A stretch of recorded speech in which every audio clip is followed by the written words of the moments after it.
एक राजा था। राजा बड़ा दुष्ट था, सारे नगर में डिंडोरा पिटवा दिया। राजा ने कुछ सवाल किए प्रजा से, आप लोगों से। कहा कि मेरे प्रश्न का उत्तर दो, वरना मैं सारे मंदिर तोड़ दूंगा, सारी मूर्तियां हटवा दूंगा, फिर कोई ना पूजा करना ना पाठ करना। या तो मेरे सवाल का उत्तर दो। अब शांत रहो भैया, सुनो। राजा ने प्रश्न किया। राजा ने कहा प्रजा से, सुनो, तुम्हारा भगवान कहां है? पहला सवाल। दूसरा सवाल, तुम्हारा भगवान है तो दिखाई क्यों नहीं पड़ता? दूसरा सवाल। तीसरा सवाल, तुम्हारा भगवान करता क्या है? इस समय, अभी इस समय क्या कर रहा होगा तुम्हारा भगवान? और तुम्हारा भगवान किस तरफ देखता है? यदि वो ब्रजवासियों की तरफ देखता है तो दिल्ली और मुंबई वालों की तरफ नहीं देखता होगा, और दिल्ली और मुंबई वालों की तरफ देखता है तो फिर ब्रजवासियों की तरफ नहीं देखता होगा। क्योंकि हम एक समय पर एक ही तरफ तो देख सकते हैं। आप हमारी तरफ देख सकते हैं, आपके पीछे कौन बैठा है आप नहीं देख सकते। तो बताओ, राजा ने सवाल किए, पूरी प्रजा को, सारे भक्तों को, संतों को बुलाया, कहा मेरे ये सवाल हैं, उत्तर दो, वरना सारे मंदिर तोड़ दूंगा। 1 महीने का टाइम, 1 महीने के अंदर मेरे सवाल का उत्तर दो। अब सारे भक्तों ने जा के राजा को तर्क दिया कि भाई भगवान दिखता नहीं है पर होता है, जैसे हवा दिखती नहीं है पर होती है। बड़े तर्क दिए, पर राजा किसी भी तर्क से सहमत नहीं हुआ। सारे भक्त परेशान हो गए, सारे संत परेशान हो गए राजा के निर्णय से। अब कैसे समझाएं? बड़ा परेशान कर रहा है राजा, बड़ा दुष्ट राजा। आज महीने का आखिरी दिन आ गया। राजा ने आदेश दे दिया सेना को, जाओ, सूर्यास्त होते ही सारे मंदिरों को तोड़ दिया जाए, सारी मूर्तियों को हटा दिया जाए, शाम सूर्य अस्त होते ही, क्योंकि आज महीने का आखिरी दिन है। सारे भक्त लोग रोने लग गए, साधु लोग रोने लग गए कि राजा को समझाएं तो समझाएं कैसे? बड़े वेद पुराणों के तरीके से समझाया, अपने अपने ढंग से सबने ही समझाया, पर राजा ने किसी की नहीं सुनी। तब एक भक्त घर गए और रोने लग गए, और रोते हुए बोले, हे भगवान, ये राजा इतना दुष्ट क्यों है? कोई इलाज करो प्रभु इसका। आज ये सारे मंदिर तोड़ देगा, हमारी आस्थाओं के साथ खिलवाड़ कर रहा है ये राजा। तब उस भक्त की बेटी ने देखा कि पिताजी रो रहे हैं। तब वो बेटी आई, पिताजी आप रो रहे हो, क्या हुआ? कहा, बेटा आज राजा पूरे मंदिर तोड़ देगा, फलाने फलाने प्रश्न उसने पूछे हैं, कोई उत्तर देना चाहे भी तो वो सुनने को तैयार नहीं। हम दे रहे हैं उत्तर, वो लेता नहीं, बोले ये तर्क सही नहीं है, ये उत्तर सही नहीं है, हम संतुष्ट नहीं है। अब लड़की बोली, वो भगत जी जो थे ना भक्त, उनकी 10-12 साल की लड़की थी। वो लड़की बोली, मैं उत्तर देकर आती हूं। वो भक्त जी बोले कि बेटा, बड़े बड़े ज्ञानी हार गए, बड़े बड़े पंडित हार गए, बड़े बड़े साधु हार गए, वो समझा ना पाए दुष्ट राजा को, तुम तो 12 साल की लड़की हो। महाराज, पिताजी मेरे पर विश्वास करो, भरोसा करो, मैं जाती हूँ। बेटी चली। राजा का दरबार लगा था, आखिरी का 1 घंटा बचा था सूर्य अस्त होने में। माना कि 6 बजे सूर्य अस्त है तो 5 बजे थे। लड़की पहुंची, दरबार लगा, हजारों लोग थे, क्योंकि आखिरी निर्णय था, अब 1 घंटे में कुछ हो सकता है। तो लड़की गई, महाराज मैं आपके प्रश्न का उत्तर दूंगी, आप अपनी सेना को रोकिए। राजा ने रोका, सेनापति रुको, अब 1 घंटे में ये लड़की कुछ और कहना चाहती है। हाँ बेटा आओ। राजा सुनता सबकी था। न्याय चालू हुआ, लड़की ने उत्तर देना शुरू किया। हाँ महाराज पूछो, आपका सवाल क्या है?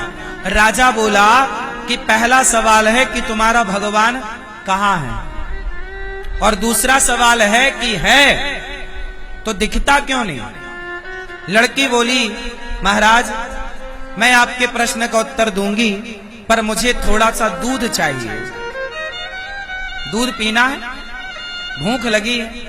राजा ने कटोरा दूध बुलवाया, 1 कटोरा सोने का कटोरा दूध भरवाया, लड़की के पास लाया, लड़की से कहा ये रहा दूध।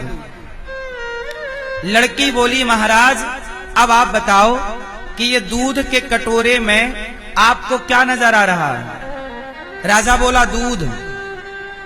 सोने का कटोरा है और उसमें भरा है दूध। लड़की बोली, गलत। महाराज आप कह रहे हैं कि इस कटोरे में दूध है, आपको दूध दिखाई पड़ रहा है, पर महाराज मुझे मक्खन दिख रहा है, मुझे इस दूध में मक्खन नजर आ रहा है। महाराज बताओ इस दूध में मक्खन है या नहीं? राजा बोला है। भाई दूध में मक्खन होता है कि नहीं? जोर से, जोर से। लड़की ने कहा, महाराज बताओ दूध में मक्खन है या नहीं? राजा बोला है, पर आपने कहा कि दूध है, पर मैं कहती हूं कि मक्खन है, बताओ महाराज मेरी बात गलत है कि सही है? राजा बोला, सही है भाई, दूध भी है। और लड़की बोली, महाराज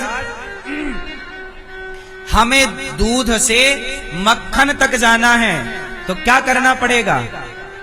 राजा बोला, पहले दूध को जमाओ, दही बनाओ, दही में मथानी डालो, मंथन करो, मक्खन अलग हो जाएगा, छाछ अलग हो जाएगी। लड़की बोली, महाराज जैसे दूध के कण कण में मक्खन की व्यापकता है, ऐसे सृष्टि के कण कण में भगवान की व्यापकता है। ये पहले प्रश्न का उत्तर है। जैसे दूध के कण कण में, बताओ दूध के किस कण में मक्खन नहीं है? दूध के किस कण में मक्खन नहीं है? हर कण में मक्खन है। जैसे दूध के हर कण में मक्खन है, ऐसे सृष्टि के हर कण में कृष्ण समाये हैं। सवाल दूसरा, भगवान है तो दिखता क्यों नहीं? उत्तर सुनो। क्या आपको दूध में मक्खन नजर आता है? बोलो बोलो। दूध में मक्खन नजर नहीं आता, पर होता है। आप ये नहीं कह सकते कि दिख नहीं रहा मतलब नहीं है। ये बात जरूरी नहीं है कि जो ना दिखे वो ना हो। बहुत सारी चीजें हैं जो हैं पर दिखाई नहीं पड़ती। बोलो हाँ कि ना? जैसे आपके सिर पर दर्द है, कमर में दर्द है, घुटने में दर्द है, क्यों मैया? आपको कभी दर्द होता है? कहाँ है दर्द? पाँव में है? तो बताओ जरा हमें दिखाओ दर्द कहाँ है? क्या दर्द दिखाया जा सकता है? दर्द को दिखाया नहीं जा सकता, पर दर्द है। दर्द का अनुभव किया जा सकता है। दर्द दिखाया नहीं जा सकता, दर्द को महसूस किया जा सकता है, दिखाया नहीं जा सकता। उसी तरह कृष्ण भी एक दर्द है। कृष्ण भी क्या है? एक दर्द है। दर्द की मारी बन बन डोलूं, वैद मिले नहीं कोई, हैरी मैं तो प्रेम दीवानी, मेरो दर्द न जाने कोई। मीराबाई कहती है मेरा दर्द। अच्छा, गोपियों के भीतर भी दर्द है। बोलो हाँ। दर्द ना होता तो कृष्ण की याद में रोती क्यों? पर दर्द कौन सा है? क्यों मैया? गोपियों को कौन सा दर्द था? जब कोई रोता है तो सामने वाला ये पूछता है कोई दर्द है क्या? क्यों भैया? क्योंकि बिना दर्द के आदमी कभी रोता ही नहीं है। क्यों? तो बताओ गोपियों को कौन सा दर्द था? कौन सा? कृष्ण के प्रेम का, वियोग का दर्द था। और दर्द इतना था कि जब दर्द जरूरत से ज्यादा हो तो ना नींद आती है, ना भूख आती है, ना रोटी अच्छी लगती है, ना सोना अच्छा लगता है, बस रोना ही रोना होता है। क्यों मैया? आप लोग बताओ, दर्द में रहना चाहती हो या नहीं? वो कौन सा दर्द है मैया जो दर्द सब लोग लेना चाहते हैं, हर स्त्री लेना चाहती है? कौन सा दर्द है जो हर स्त्री हंसते हंसते उस दर्द को उठाना चाहती है? बताओ वो कौन सा दर्द है? बोलो जोर से। एक दर्द ऐसा है साहब जो जान तक ले लेता है, लेकिन हर स्त्री उस दर्द को सहन करना चाहती है। कौन सा दर्द है? प्रसव का। कौन सा दर्द? प्रसव।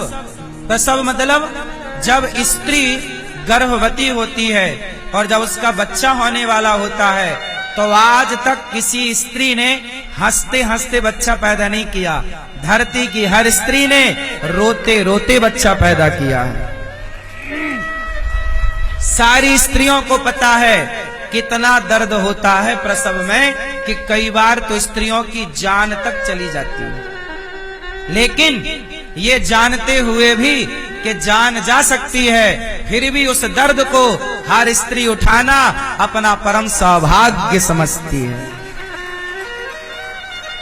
जब उद्धव आए तो गोपियों को यही समझाए, क्यों रोती हो? पागल हो? क्यों रोती हो?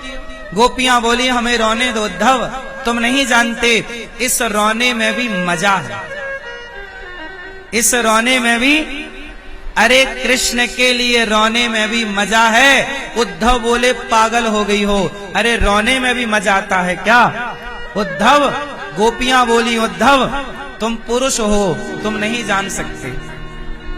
स्त्रियों से पूछो कि जो मां नहीं बनती वो बेचारी तड़पती हैं कि एक बार मैं भी जरा प्रसव का दर्द रो लूं।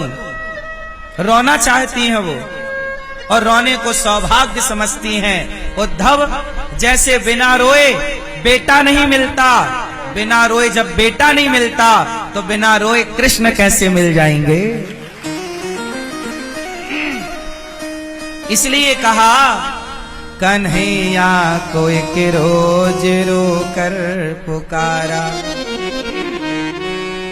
कन्हैया को एक रोज रो कर पुकारा, कृपा पात्र किस दिन बनूंगा तुम्हारा। कन्हैया को एक रोज रो कर पुकारा, कृपा पात्र किस दिन बनूंगा तुम्हारा।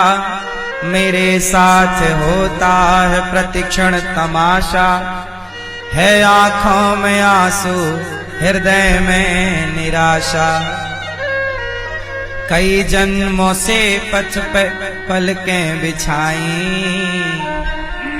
न पूरी हुई एक भी दिल की आशा। सुलगती विरह की करो आग ठंडी, भटकती लहर को दिखा दो किनारा। कन्हैया को एक रोज रो कर पुकारा, कृपा पात्र किस दिन बनूंगा तुम्हारा। अच्छा एक बात बताएं, भगवान के लिए रोना ही सबसे बड़ी भक्ति है। बैठो। भगवान के लिए क्या करना? भगवान को क्या चढ़ाएं? फूल चढ़ाएं, नारियल चढ़ाएं, मिठाई चढ़ाएं, इसकी जरूरत नहीं है। क्या चढ़ाओ? क्या चढ़ाओ? नेत्रों का जल। कभी बैठो और गोविंद की याद में गोपियों की तरह रो। अरे गोपियां कौन सी पूजा करती थी कन्हैया की बताओ? जल चढ़ाती थी, तुलसी चढ़ाती थी, मिठाई चढ़ाती थी, फूलों की हार चढ़ाती थी। गोपियां तो गालियां देती थी। मधुप कितब बंधो मास प्रशांघ्रिम सपत्न्या। एक कितब, गोपियां क्या बोलती हैं? मधुप कितब बंधो। कितब बोलते हैं कपटी को। एक कपटी, गोपियां कृष्ण को क्या बोलती हैं? तू कपटी है। तू क्या है? कपटी। बोल रही हैं कपटी, पर उसी कपटी की याद में रो रही हैं। अब बताओ, कहां गोपियां फूल चढ़ाती हैं? कहां गोपियां कन्हैया की हाथ जोड़ की स्तुति करती हैं? कान पकड़वा के उठक बैठक लगवाती हैं कन्हैया से। बोलो हाँ। एक बात बताओ मेरी माँ, भगवान की भक्ति कहते किसे हैं आप लोगों के हिसाब से? आप लोग ना उलझ गए। और उलझ गए किसमें? फॉर्मेलिटी में, औपचारिकता में। भगवान को आप 56 भोग लगाते हैं, लगाओ, बुरा नहीं है। फूल चढ़ाते हैं, चढ़ाओ, बुरा नहीं है। पर भगवान ने कब कहा कि ये सब मुझे चाहिए? पत्रम पुष्पम फलम तोयम यो में भक्त्या प्रयच्छति। गीता में कहा कि मुझे पत्ता चाहिए। कौन सा? कौन सा पत्ता? तुलसी। तुम क्या तुलसी चढ़ाओगे? तुलसी तो ऑलरेडी चढ़ी है। क्यों? तुलसी तो ऑलरेडी भगवान की पत्नी है। तुम्हारे चढ़ाए चढ़ेगी क्या? वो तो ऑलरेडी चढ़ी है। क्या भैया? 4 पहर 24 घड़ी ठाकुर पर ठाकुरानी चढ़ी। तुलसी तो ऑलरेडी चढ़ी है, तुम्हारे चढ़ाए चढ़ेगी क्या? फिर अरे भैया, भगवान को तुलसी बाद में चढ़ाना। तुम ना चढ़ाओगे तो भी वो तुलसी के बिना रहते नहीं है। वो पत्नी है उनकी, वृंदा भगवान की पत्नी है। क्या चढ़ाओ? इसलिए गोपियां क्या चढ़ाती थी भगवान को? गोपियां क्या चढ़ाती थी? गोपियां जब उद्धव आए और चिट्ठी पकड़ाई के लो, ये कन्हैया ने चिट्ठी दी। गोपियों ने चिट्ठी पकड़ी और एक ने फाड़ा, दूसरी ने छीना, तीसरी ने छीना। एक पत्रिका के 10, 50, 100 टुकड़े हो गए। गोपी उसे आंखों से लगाए, चिंदी वो कागज का टुकड़ा छाती से लगाए, चुम्बन करे। उद्धव बोले, पगली कम से कम पढ़ तो लिया होता कि लिखा क्या है। गोपियां बोली, हम तो कृष्ण को पढ़ चुके हैं, उसकी चिट्ठी पढ़ने की जरूरत नहीं है हमें। अच्छा, तो गोपियां, उद्धव जी कहते हैं कि कृष्ण ने आपके लिए चिट्ठी पहुंचाई, अब हम वापस जा रहे हैं, तो कुछ आप भी हमें पहुंचा दो। हम कृष्ण को बताएंगे कि गोपियों ने ये पहुंचाया है। चलो बताओ सब लोग। ए पीली मैया बैठो मेरी माँ। ओ लाल बहन काहे खड़ी हो बेटा? बैठ जाओ, तुम बहुत देर से खड़ी हो, बैठ जाओ। बैठो मेरी बहन, खड़े होने की जगह है तो बैठने की भी मिल जाएगी। तुम खड़ी हो घंटे भर से, बैठो। नहीं बैठोगी? सुनो, जब भगवान ने गोपियों के लिए क्या भेजा? पत्र भेजा। क्या भेजा? पत्र। तो बताओ, गोपियों ने उद्धव के साथ क्या भेजा था? क्या भेजा था?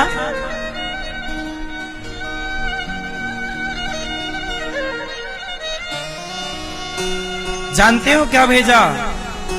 भगवान श्री कृष्ण ने पत्र भेजा और गोपियों ने क्या भेजा?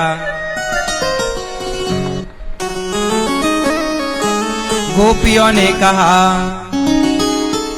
हम प्रेम दीवानी हैं, वो प्रेम दीवाना। ऐ उद्धव उद्धव हमें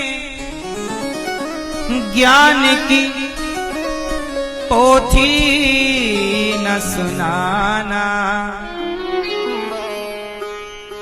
हम प्रेम दीवानी हैं,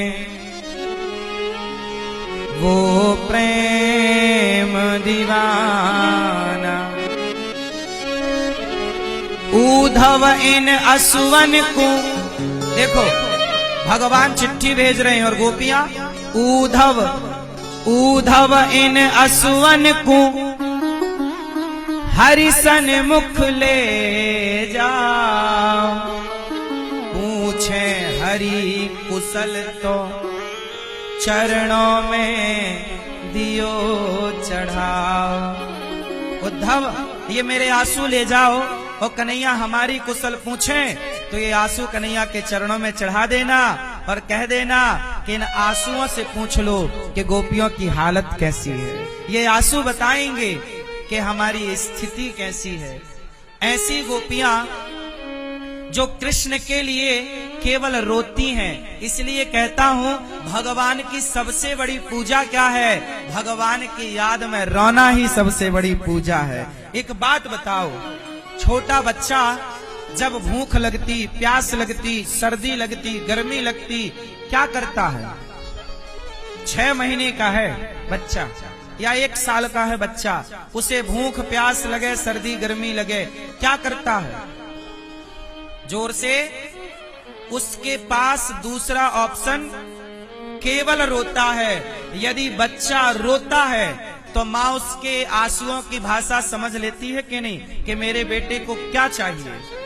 जब बच्चे का रोना, बच्चे के रोने के भाव को माँ समझ लेती है तो भक्त कभी जाके आंखों के अश्रु बहाकर चढ़ाए तो सही चरणों में, क्या भगवान तुम्हारे अश्रुओं की भाषा ना समझ लेंगे? क्या हमारे कन्हैया ऐसे हैं जो आंसुओं की भाषा नहीं समझते? सच बताऊं, भगवान आंसुओं की ही भाषा समझते हैं। तुम सारी जिंदगी चढ़ाओ नारियल फूल पेड़ा मिठाई चढ़ाओ, आखिरी मिलना फिर बात करेंगे। तुम सारी जिंदगी लड्डू पेड़ा चढ़ाओ और मीराबाई क्या चढ़ाती रही? रोती रही याद में कृष्ण की। जब उसके ससुर ने अत्याचार किया तो द्वारिका चली गई मीराबाई आखिरी, और द्वारिका में रोने लग गई, द्वारिकाधीश के आगे, श्री कृष्ण के आगे। तब तक राजा बदल गया। वो भोजराज के पिता जो थे ना, ससुर राणा, उसकी हो गई मृत्यु, उसकी जगह कोई नया राजा आ गया। वो राजा को पता चला कि यहाँ मीरा नाम की कोई महिला रहा करती थी, तो राणा ने बड़ा अत्याचार किया और वो नगर छोड़ के चली गई। तो पता लगवाया कि इस समय मीरा कहाँ है, तो पता लगा कि वो इस समय द्वारिका में है। बहुत समय वृंदावन थी मीराबाई, फिर द्वारिका चली गई। तो पता लगा कि द्वारिका गई, तो राजा ने स्वयं सेना तैयार की, मंत्री तैयार किए और राजा खुद मीराबाई को लेवाने चले और मीराबाई के चरणों में हाथ विनती जोड़ी। मीराबाई, राजा ने बड़ा अपराध किया, आपकी भक्ति वो समझ नहीं पाया, हमें क्षमा करो, हम आपका खूब सम्मान करेंगे, आपके कन्हैया का मंदिर बनाएंगे, आप हमारे राज्य का त्याग ना करो, चलो। तब मीराबाई रोने लग गई, हे द्वारिकाधीश, अब तुम्हें छोड़कर भी कहीं जाना पड़ेगा क्या? हे प्रभु, अब मैं कहीं आपके बिना रह नहीं सकती, अब मत दर दर की ठोकर खवाओ कन्हैया, अब ये यात्रा पूरी करा दो। और भगवान के प्रेम में इस तरह रोई, ऐसा भाव प्रकट हुआ कि सबके देखते देखते मीराबाई बोली, द्वारिकाधीश श्याम सुंदर, अब हम आपको छोड़कर कहीं ना जाएं, ऐसी कृपा करो प्रभु, अब आपके चरणों को कभी छोड़ना ना पड़े, आपको कभी छोड़ना ना पड़े प्रभु। राजा कितना भी अच्छा है पर मुझे अपने कृष्ण को छोड़कर कहीं नहीं जाना। जब वो आर्त भाव में रोई कि प्रभु अब स्वीकार कर लो, अब तो बुढ़ापा आ गया, अब तो आंख काम नहीं करती, पता नहीं कितने दिनों बाद कब अंधी हो जाऊं तो तुम्हारा दर्शन छूट जाए, पता नहीं कब लंगड़ी हो जाऊं तुम्हारा दर्शन छूट जाए, पता नहीं तुम कब हाथ से अपाहिज हो जाऊं, कब तुम्हारी सेवा छूट जाए। हे प्रभु, कोई अपराध है तो क्षमा करो, हमें स्वीकार कर लो। ये दासी, ये मीरा अपने आप को आपके श्री चरणों में समर्पित करती है। जब ये भाव प्रकट किया और रोई तो द्वारिकाधीश का मुख खुला और पूरी की पूरी मीरा सजीव द्वारिकाधीश के मुख में जाकर के, हृदय में जाकर प्रवेश कर गई। पूरी मीरा जब समाई तो उनके साड़ी का पल्लू रह गया। राजा दौड़ा, जो लेने आया, मीरा रुक जाओ। वो साड़ी का पल्लू खींचने लगा, साड़ी का पल्लू बाहर आ गया और मीरा द्वारिकाधीश के भीतर चली गई। आज कहीं मीराबाई की समाधि नहीं है, क्योंकि मीरा भगवान के भीतर चली गई। क्यों? फूल चढ़ा के गई क्या? नारियल चढ़ा के गई क्या? मेरी माँ, भगवान को आंसू चढ़ाओ, भगवान की याद में रो। छोटा बच्चा रोता है तो माँ दौड़ कर आ जाती है, भक्त रोकर पुकारेगा तो भगवान नहीं आ जाएगा। बस भगवान कहाँ है? जैसे दूध के कण-कण में मक्खन दिखाई क्यों नहीं पड़ता? जैसे दर्द है पर दर्द दिखाई नहीं पड़ता, उसी तरह भगवान है, दिखाई नहीं पड़ते। बस प्रेमी उन्हें देख सकता है, समझ सकता है। जिसे दर्द है, कहते ना, जिसके पांव में विमाई फटी ही नहीं, वो पीर पराई क्या जाने। और जिसने बेटी को जन्म दिया ही नहीं, वो बेटी की विदाई क्या जाने। कुछ दर्द ऐसे हैं जो सब नहीं जानते।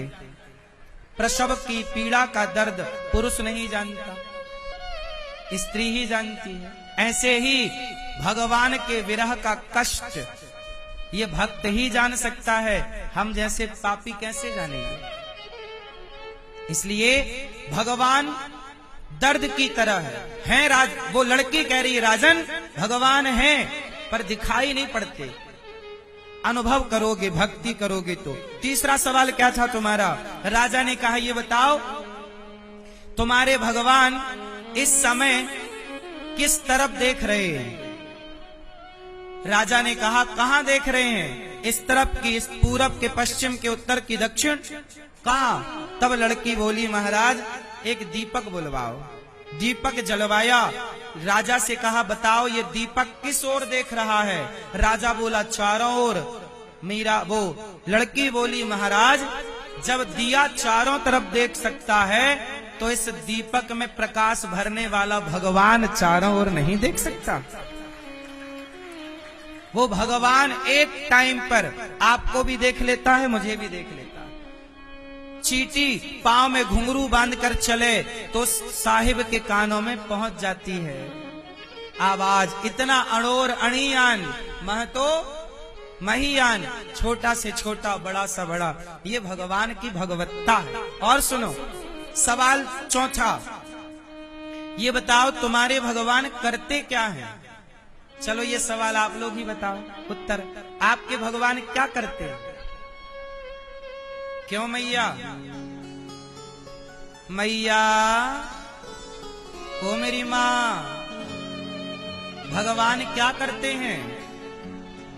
लड़की बोली, महाराज आपका सवाल है कि भगवान क्या करते हैं, पर ये बताओ कि प्रश्न करने वाला बड़ा कि उत्तर देने वाला बड़ा?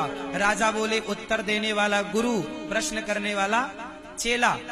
तो लड़की बोली, मैं गुरु हो गई, आप चेला हो गए, पर चेला तू ऊपर बैठा है और गुरु नीचे खड़ा है, पहले मुझे आसन तो दो। राजा ने अपनी आसन में लड़की को बिठाया और बोला, अब बताओ तुम्हारे भगवान क्या करते हैं? तो लड़की बोली, जो राज सिंहासन में बैठे उसके सिर पर राज मुकुट होना चाहिए या जो नीचे खड़ा हो उसके सिर पर? राजा बोला, जो सिंहासन पर बैठे राज मुकुट उसके सिर पर होना चाहिए।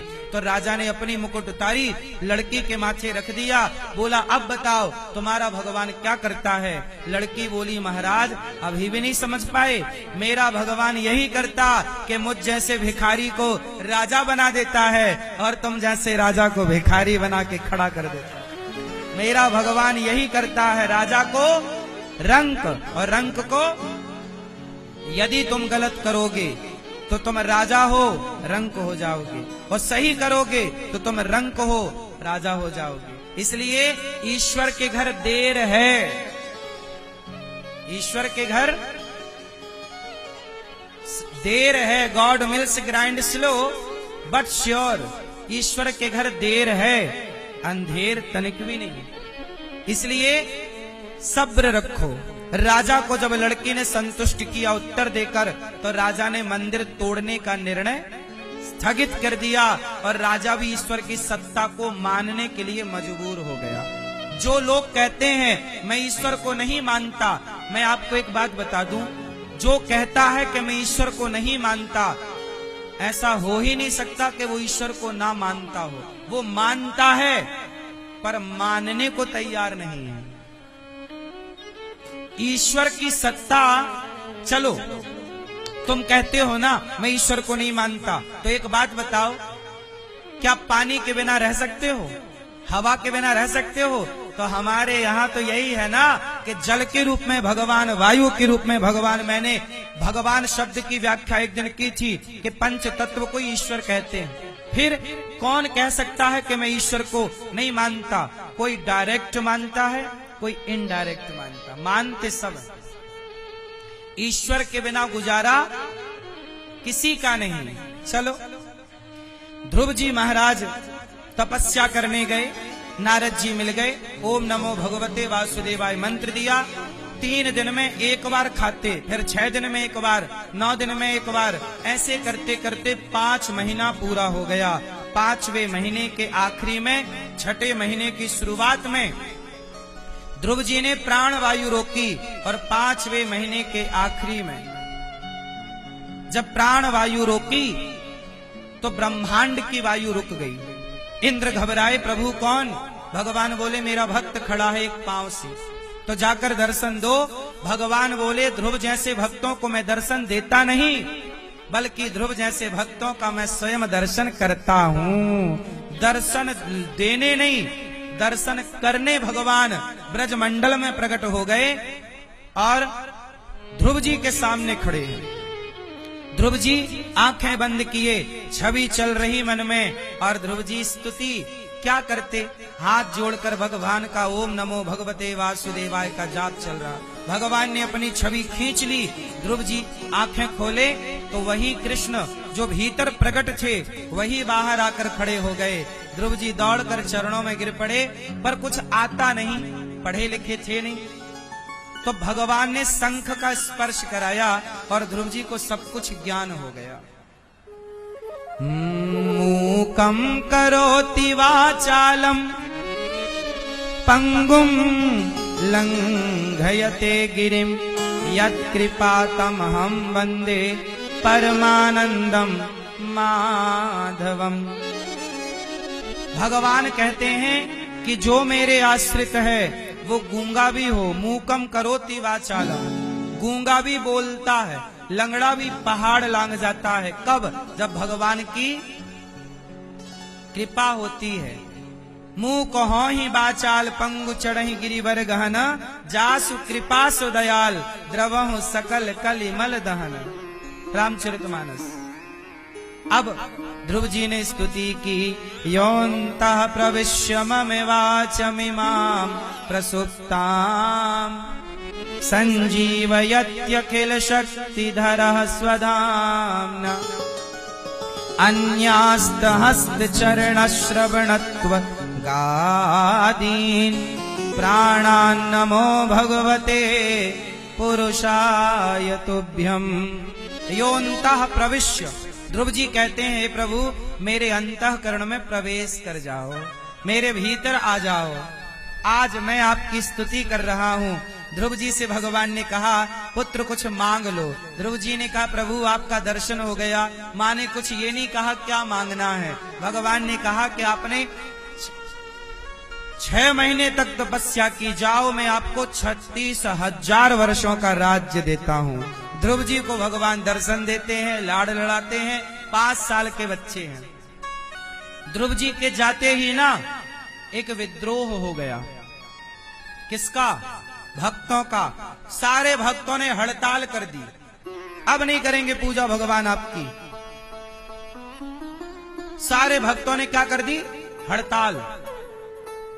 अब कोई माला वाला नहीं जप रहा है। ध्रुव जी को भगवान मिल गए तो सारे भक्तों ने हड़ताल कर दी।